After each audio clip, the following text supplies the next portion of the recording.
깊이가 다른 경제 컨텐츠 3프로TV 오늘 아침 라이브 정용진 이주호 기자입니다. 네, 12월 2일이죠. 예. 월요일 순서 시작합니다. 12월 이제 오. 드디어 12월입니다. 지난주까지만 해도 11월이었는데 네, 벌써 이제 12월. 12월. 이제 한 달이 채 안 남았는데 네. 세월이 어떻게 이주호 기자는 좀 빨리 가는 편이에요? 아니면 요즘에 엄청 빨리 가는 엄청 것 빨리 가요? 같아요. 네. 아, 한 주도 금방 지나가고 한 달도 금방 지나가고. 보통 그게 이제 생활에 변화가 없으면 이제 시간이 빨리 간다고 그러는 거 같아요. 에? 잠깐만. 루틴이 너무 반복되면 그래요? 그 시간이 굉장히 좀 압축적으로 느껴진다고. 아니 계속 새로운 콘텐츠 만들다 보니까 너무 빠르게 지나가는 건데? 그런가? 네, 그럼요. 그래요. 자, 그렇게 하여튼 시간이 빨리 갑니다. 그러나 우리 또 시청자들과 해왔던 시간들 지난 한 6년 이상 네. 또 누적이 좀 되어가지 않았습니까? 벌써 6년이 돼가고 있으니까. 그 시간들도 참 소중하게 우리 잘 지켜나가시죠. 네. 요즘에 참 좋은 일도 많고 뭐 또 험한 일도 많이 있으실 텐데 좋은 기억들 많이 담아서 또 저희와 나누시면 좋겠습니다. 자, 저희 오늘은 어떤 분들과 함께 좀 할까요? 자, 오늘 저희 취재팀장 권순우 취재팀장 나오셔서 또 여러 가지 이야기를 해주실 텐데 제가 오늘 어떤 뉴스를 해주실지 보니까 좀 킥이 있는 뉴스들이 좀 있는 것 같더라고요. 킥이 있다. 한번 그 뉴스 잠시 후에 좀 보시면 좋을 것 같고 네. 그리고 교보증권 박병창 이사 오늘도 나오실 뿐만 아니라 네. 그 신영증권의 엄경화 연구위원이 나오셔서 이제 조선에 대한 이야기를 해주실 텐데 네. 저희 그 얘기 되게 많이 했잖아요. 트럼프 2기에 우리가 좀 피해를 안 볼 산업이 뭐가 있을까? 네. 거의 유일한 게 조선이 아닐까 싶기도 하고요. 그러다 보니까 한번 그 이야기를 한번 들어보도록 하겠습니다. 조선 기대가 좀 있는 상황이죠, 현재. 네네. 예, 그래서 그 이야기 같이 여러분과 나눠보도록 하겠습니다.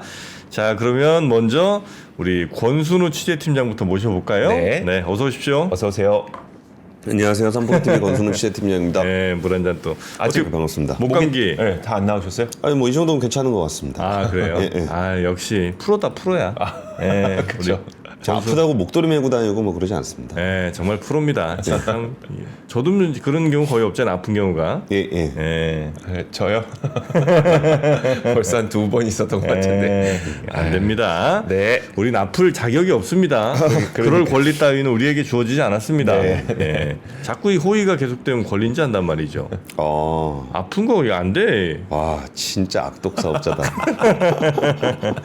자, 그러면 하나하나 가볼까요? 예, 그 뉴욕 증시는 뭐 블랙 프라이데이를 지나면서 뭐 사상 최고치 또 경신했습니다. S&P 500하고 다우 지수가 경신을 했는데요.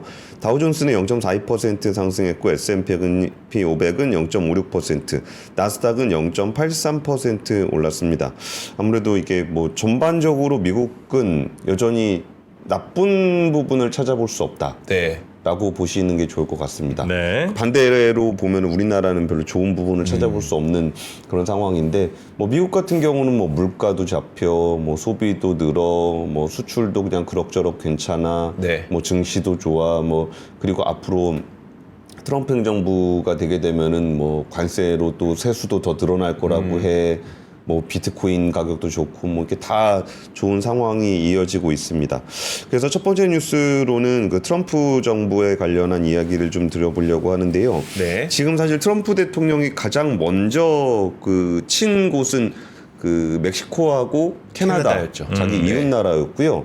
그 다음으로 이제 친 곳은 브릭스 국가들입니다. 네. 근데 브릭스 국가들이 친 부분들은 좀 특이한데 그 멕시코하고 캐나다를 쳤던 거는 그 마약이었습니다. 네. 이게 펜타닐을 가지고 그 관리를 잘 못한다. 그리고 관세를 25%씩 물리겠다라고 해서 지적을 했었는데요.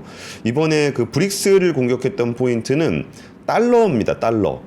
달러 안 쓰는 움직임. 네. 그러니까 트럼프 당선인이 SNS를 통해서 뭐라 그랬냐면 브릭스 국가들이 달러에서 벗어나려는 시도를 우리가 방관하며 지켜보는 시대는 끝났다.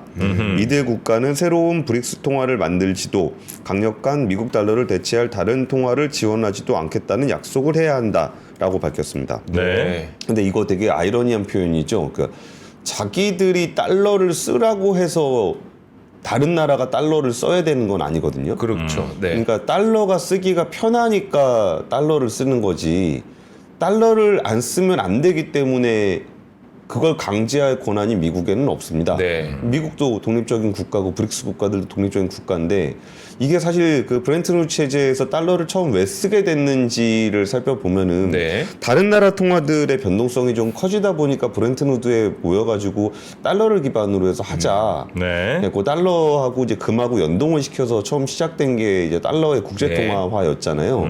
그러다가 미국이 일방적으로 금으로 안 바꿔주겠다고 하고서 그냥 그럼에도 불구하고 뭐 달러만한 그 국제 통화가 없으니까 달러를 썼던 건데 이게 달러를 가지고 자꾸 이렇게 협박을 하면은 굳이 달러를 안 쓰게 되면 되게 불편한데 네. 그 불편함을 감수하고라도 이제 새로운 통화를 써보겠다라는 시도들이었던 거잖아요. 네. 근데 이게 달러를 벗어나려는 시대를 방관하며 지켜보는 시대는 끝났다. 이거 굉장히 적반하장이거든요. 그러니까 제가 이제 그 달러 관련한 그런 통화를 좀 오랫동안 다뤘었던 그 관료분하고 한번 인터뷰하다 그 얘기가 있었어요. 네. 달러의 진정한 패권은 무엇인가라고 했을 때 달러가 워낙 잘 돼 있기 때문에 달러를 못 쓰게 되면 그 국가가 받게 되는 불이익이 네. 진정한 달러 패권이라고 했어요. 그러니까 달러를 이제 단톡방에 비유를 하시더라고요. 네. 단톡방에서 같이 편리하게 단톡방을 쓰고 있는데 걔가 자꾸 이게 진상을 부려가지고 네. 너 나가 그러면은 얘가 불편한 거잖아요. 그렇죠. 그러면 얘가 이제 여기에 접근을 하기 위해서 거기에 방 안에 있는 사람한테 무슨 얘기 왔다 갔다 하냐 뭐 내 얘기 좀 전해줘라 막 이런 거 하려 그러면 이제 우회로 계속 해야 되니까 불편함이 있잖아요. 네. 그래가지고 이제 달러 체계 안에 머물도록 하는 게 달러 패권인데 이거는 그게 아니라 달러를 벗어나려고 한다면 네가 단톡방에서 나가려고 하는 것을 방관하는 시대는 지났다. 예. 그렇지 않으면 100% 관세를 부과받을 것이며 네. 미국이라는 훌륭한 경제 시장에 판매할 기회를 영영 잃게 될 것이다. 라고 좀 얘기를 하고 있습니다. 사실 이렇게 브릭스 국가들이 탈달러에 대한 움직임들은 수십 년간 있어 왔는데 네. 이게 뭐 말이 그렇지 쉽지는 않습니다. 달러 체계가 워낙 편리하고 네. 자기들끼리도 안 믿습니다. 뭐 예를 들어서 뭐 그 위안화하고 레알하고 거래한다 그러면은 네. 자기들끼리는 그 통화를 믿겠습니까? 뭐 이왕이면 달러 들고 오라 그러지? 네. 그 자기들도 뭐 루피, 뭐 인도 루피하고 뭐 중국 위안화하고 거래한다 그랬을 때 인도 사람도 위안화보다는 달러 받고 싶고 중국 사람도 루피보다는 달러 받고 싶은 네. 거잖아요. 뭐 러시아 루브라 결제해주겠다. 아, 그 뭐 누가 좋아하겠습니까? 그거? 그렇죠. 네. 그러니까 그래가지고 달러 패권이라는 게 좀 여전히 유지가 되고 있는 건데 이 부분에서 이제 브릭스를 향해서 친 그 주제는 그 달러를 계속 써라라는 거였다는 겁니다. 그럼 이전에 했던 그 뭐 펜타닐을 근거로 해서 이제 캐나다하고 멕시코를 공격했던 부분들은 어떻게 됐냐?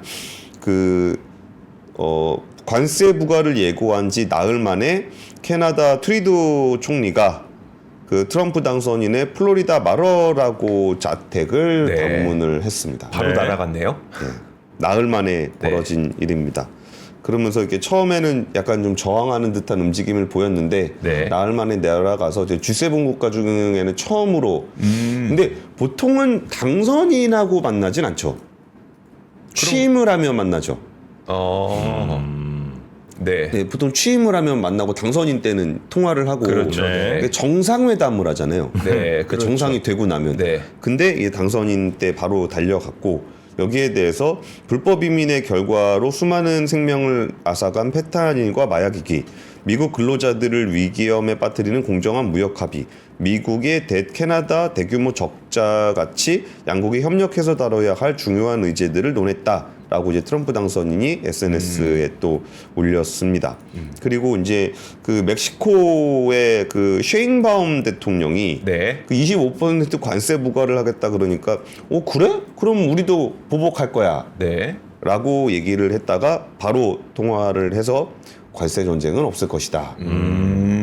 라고 좀 꼬리를 내렸습니다. 네. 그래서 우리나라 정부도 뭔가를 좀 해야 될 것 같은데 네. 이게 지난번에 한번 짧게 소개를 해드린 적이 있었는데 이렇게 우리나라는 어쩌면 우선순위에서 약간 밀려나 있을 수 있다. 네. 제일 중요한 거 미국 사람들이 제일 중요하게 생각하는 거는 일단 멕시코하고의 거래고 그리고 이제 캐나다하고의 거래고 그 다음으로 좀 이슈가 되는 거는 중국이고 네. 한국은 약간 순위에서 조금 멀어져 있으니 그 순위에서 멀어져 있을 때 빨리 줄 거 주고 받을 거 받아가지고 정리를 하는 게 좋겠다라는 전문가들의 의견을 한번 전해드린 적이 있었는데요. 네. 우리나라 정부도 이제 트럼프 당선인 측과 접촉을 하기 위해서 그 백악관 비서실장 내정자가 네. 몸담았던 로비 업체를 우리나라 법무부가 고용을 했다고 합니다. 이게 머큐리 퍼블릭 어페어스라는 곳이라는데요. 네.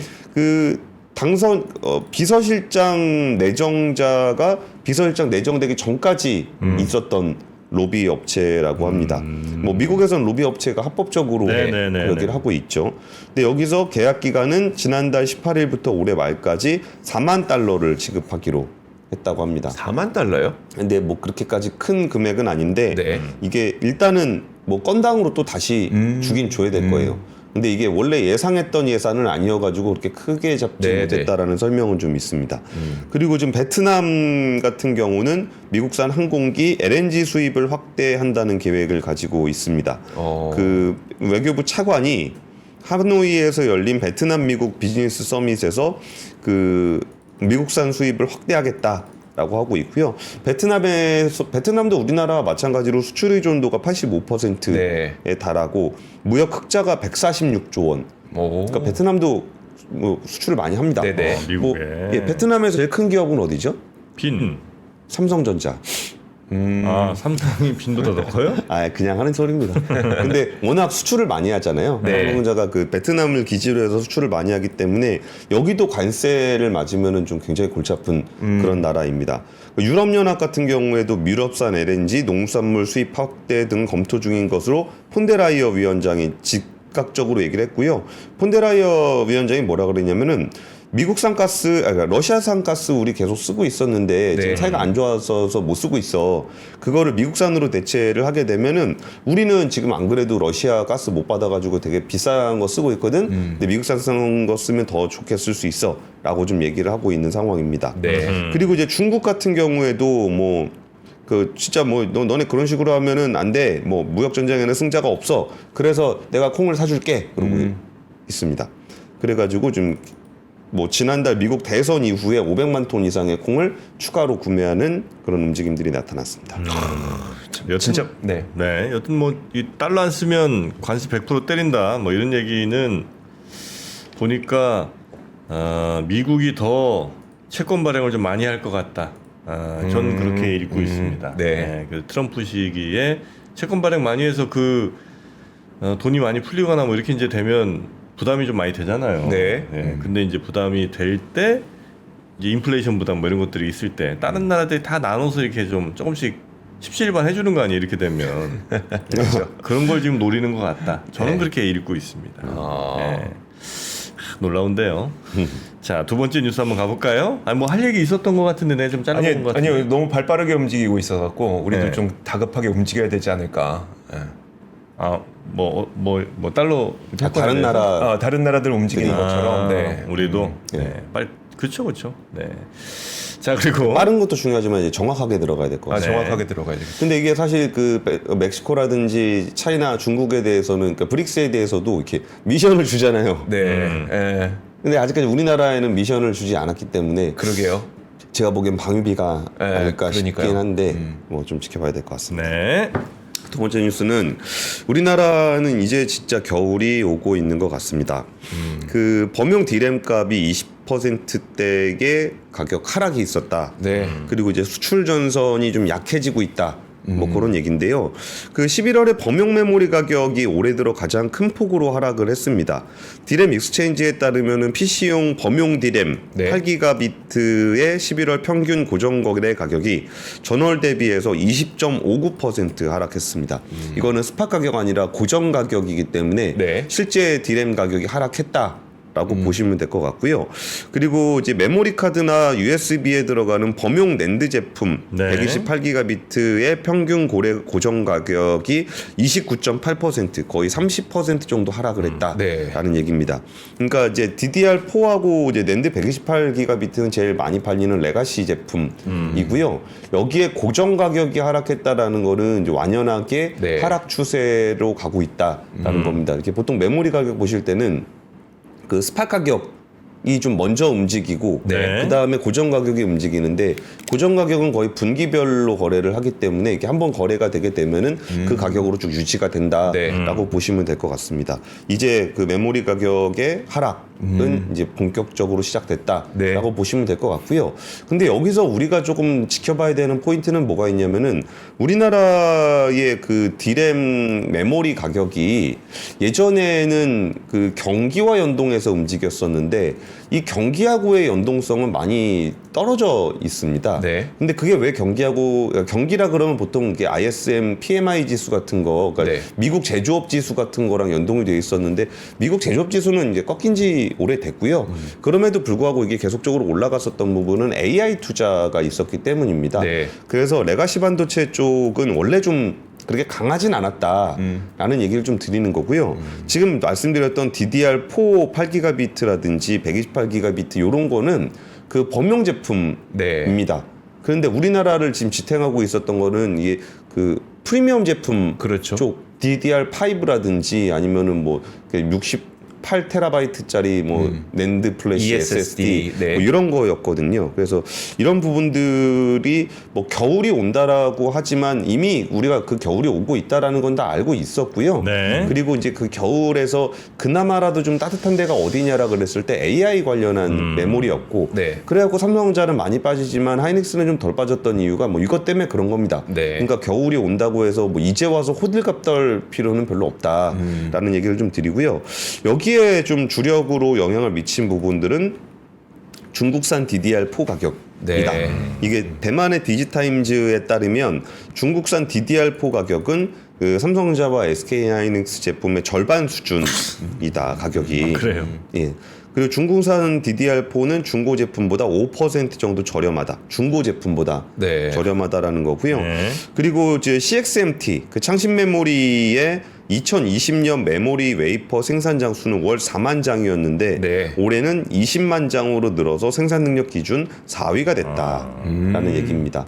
그러니까 DDR 메모리, 그러니까 레가시 메모리 쪽이 이제 중국에 많이 올라갔다는 얘기는 예, 제가 한 예. 2달 전부터 네, 네. 좀 드렸던 것 같은데 이제 좀 더 본격화될 것 같습니다. 사실 근데 그 전까지 우리가 그 기대를 걸었던 것, 그러니까 인공지능으로 기대를 걸었던 거는 인공지능에 사용하는 그 범용 레가시 제품들이 많아지면서 기존에 쓰는 레거시가 부족할 거다. 예, 그렇기 예. 때문에 가격이 안 떨어질 거다라는 논리를 많이 우리는 좀 얘기를 했었잖아요. 예, 예. 근데 지금 범용 제품이 떨어진다는 거는 어떤 의미로 봐야 되는 거예요? 아, 그것도 지난 거죠. 아, 그것도 지난 거예요? 그러니까 HBM이 늘어나면서 디램 라인에서 들어가던 디램들이 HBM으로 많이 네. 넘어갔고 그래가지고 디램도 잘 팔렸거든요. 네. 그러다 이제 그게 조금 지나가지고 이제 HBM 쪽은 여전히 살아 있는데 이 레가시 쪽이 중국한테 좀 잠식을 당하면서 고우 수요가 좀 빠졌다라고 보시면 될 것 네, 같습니다. 네.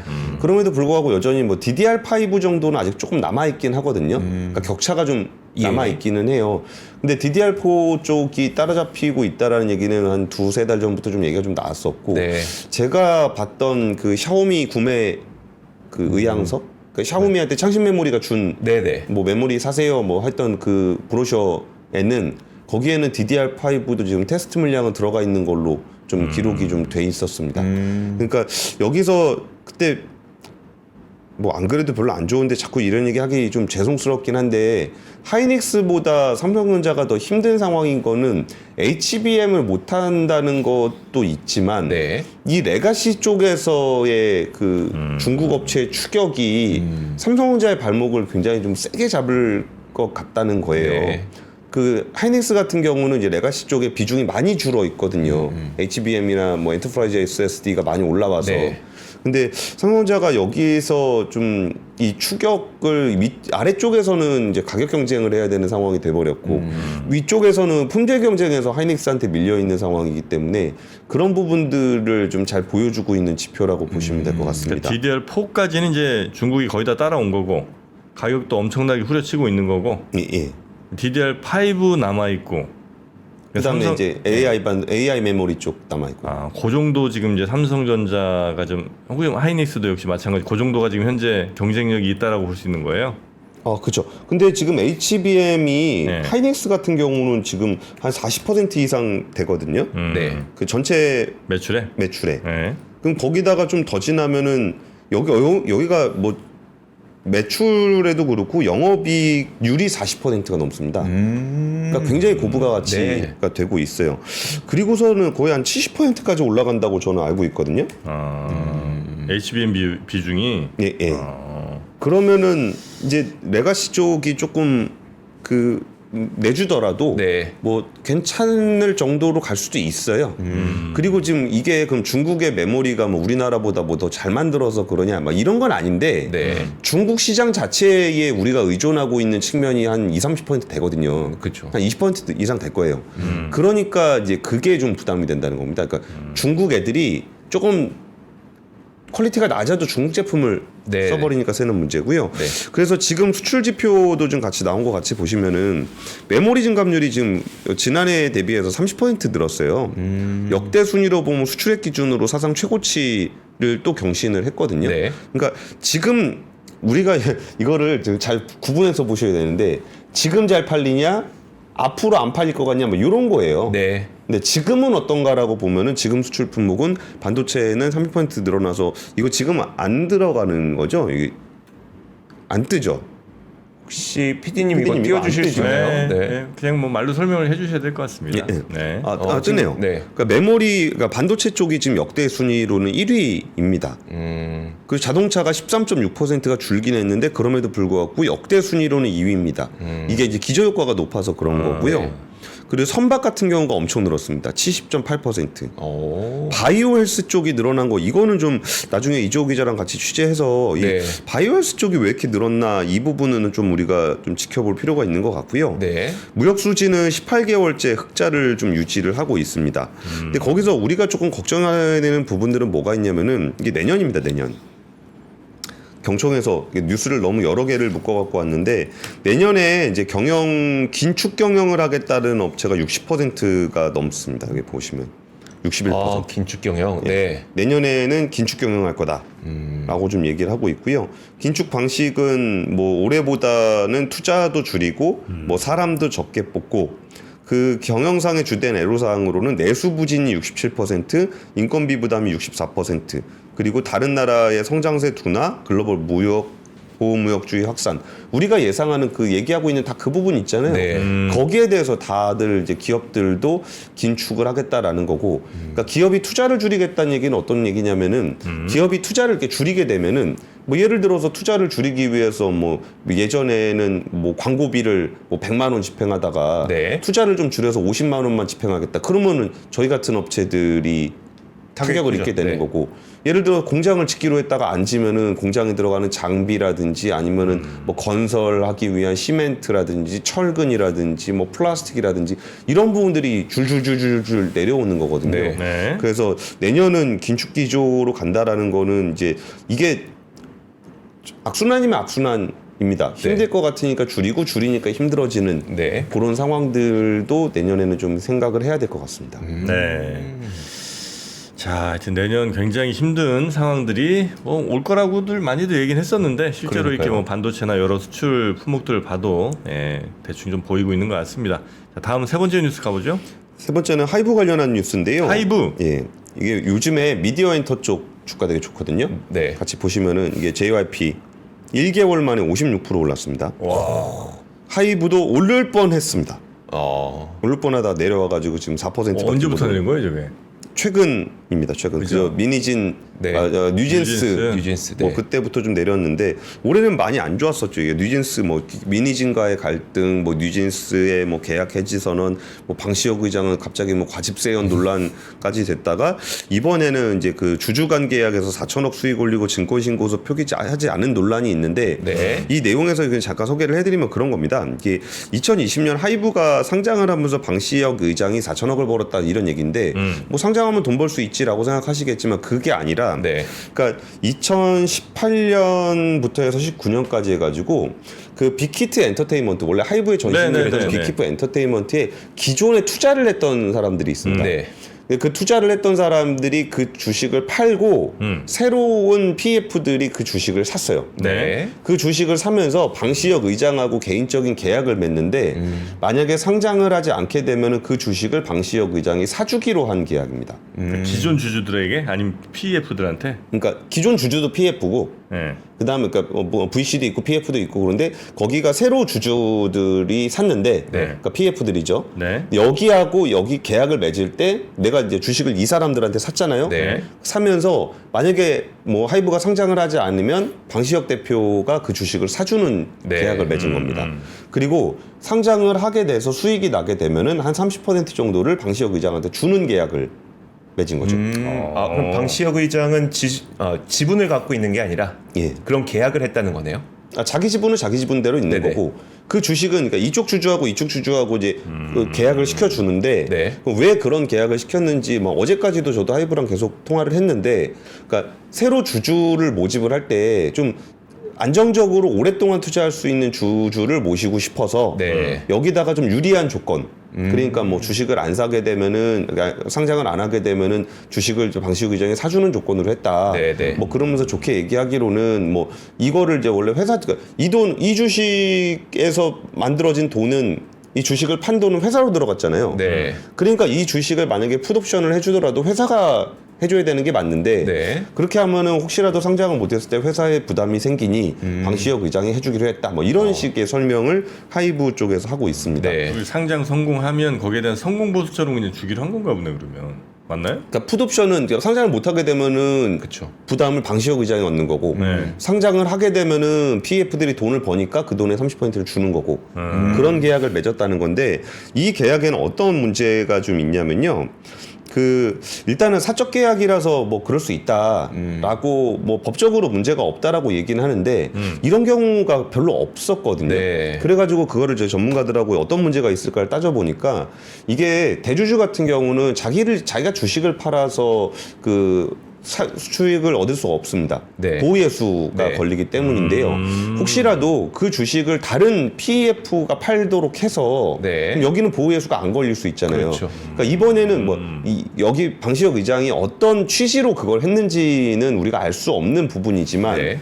그런 식으로 해서 지금은 30%였지만 만약에 진짜 그냥 대놓고 이거를 보호예수를 우회하기 위해서 PF한테 뭐 수익을 냈는데 그렇죠. 수익의 70%를 날 줘.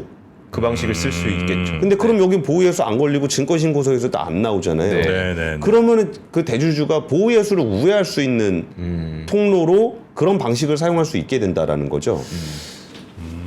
그러네. 그게 하나 있고 이게 지금 한국경제신문에서 지속적으로 단독 보도를 쓰고 있는데 네. 여기서 또 오늘 뭔 얘기가 나왔냐면은 그 주식을 산 펀드 있죠. 네. 네. PF. 여기가 하이브 투자만을 위해서 만들어진 펀드라는 의혹을 제기하고 있습니다. 아 그래요? 예, 거기에 그 뭐죠 등기 임원 3명 중에 2명이 방시혁 의장과 직접적으로 연관이 있는 사람이고 아. 그 중에 한 사람은 하이브의 최고 책임 투자자고 한 명은 현재 하이브 임원이고 여기가 딱 그 투자하기 1년 전에 만들어져서 그 하이브 투자만 딱 하고 2년 반 있다가 없어졌다. 아하. 그러면은 구주주의 주식을 사들이기 위해서, 그러니까 그 구주주의 얘기는 뭐 거기가 상장 안 한다 그래서 팔았다. 아 냄새가 난다. 근데 상장 안 한다 그래서 팔았는데 네. 그 주식을 산 쪽은 방시혁 의장과 직접적인 관련이 있는 사람들이고 아, 네네. 그리고 그 펀드가 그걸 사자마자 10개월 만에 상장을 했다. 했고, 아하, 네.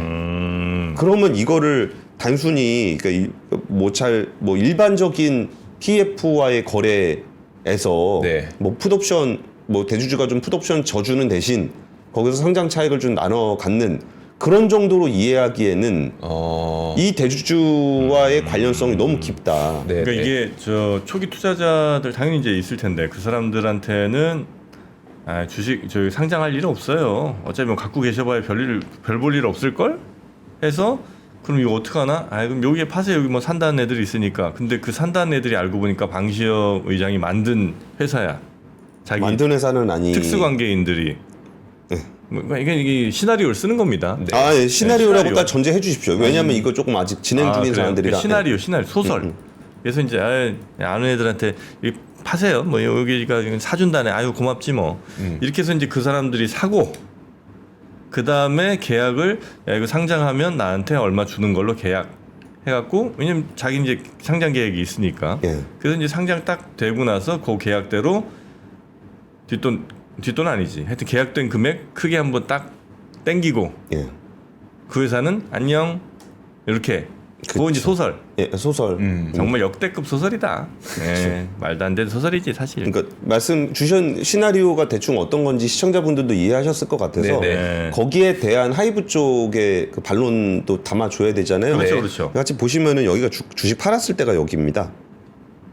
초기에 상장하자마자 팔았을 때가 여기고 네. 그 이후에 주가 많이 올랐어요. 네. 아. 그러니까 뭐 이 하이브가 이제 고점으로 보고서 뭐 팔았다 뭐 이런 것들은 아니다라는 그건 거고 아니고. 그리고 그때도 이제 주식을 다 판 것도 아니고 좀 어느 정도는 한 뭐 3분의 1 정도만 팔고 나머지 다 남겨놨었고 네. 그리고 이제 그 PF들이 보호 예수가 없다라는 것도 다 공시가 됐었고 뭐 이런 얘기들을 하고 있습니다. 예. 그래요. 네.